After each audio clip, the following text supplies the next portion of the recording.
Bonjour, aujourd'hui nous allons voir comment héberger en local un site dynamique. Pour ce faire, j'ai téléchargé le dossier WinRAR employé qui se trouve juste ici, où se trouvent des dossiers de connexion de CSS d'images avec la database et l'index.php.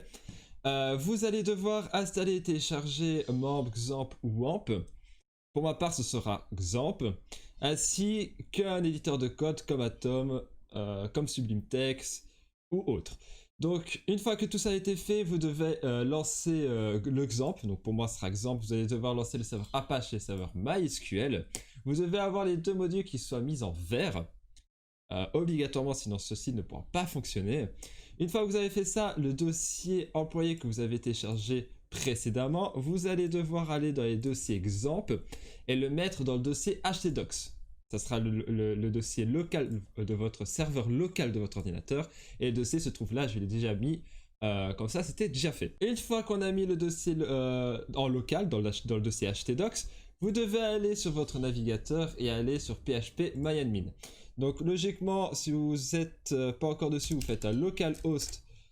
Si vous êtes sur un localhost et vous avez php-myadmin ici, et sinon je pense que vous pouvez faire comme ça, localhost/php-myadmin. Ça fonctionnera tout autant. Voilà. Une fois que vous êtes sur php-myadmin, vous devez rentrer la database, donc la base de données. Vous cliquez ici sur nouvelle base de données. Vous mettez un nom à la base de données, comme moi je vais mettre employé.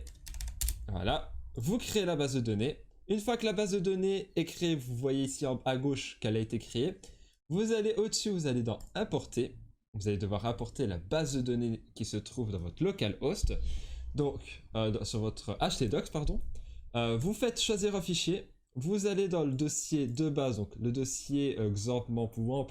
Vous allez dans htdocs, employé, et vous avez la database.sql. Vous chargez la database.sql. Normalement, ici, il y aura le nom. Vous allez tout en bas à droite, vous avez le petit bouton exécuter. Vous exécutez. Logiquement, tout ça sera mis vert et vous avez en bas la table employée.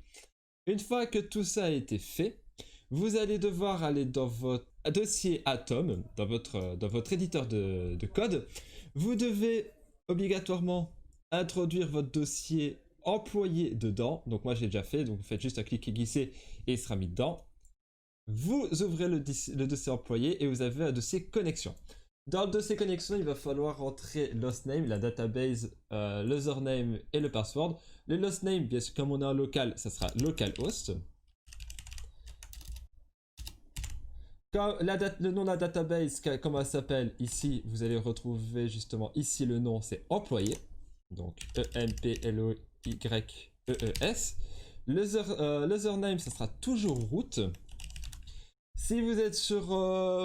je sais que sur MAMP, le mot de passe, c'est root.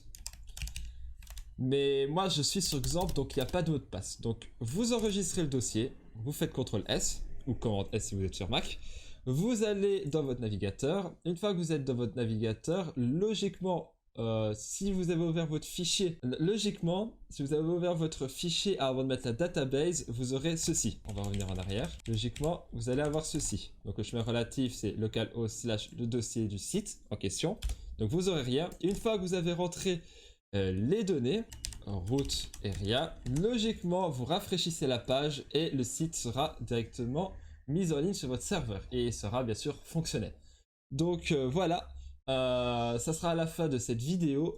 Merci de m'avoir suivi et bonne journée à tous.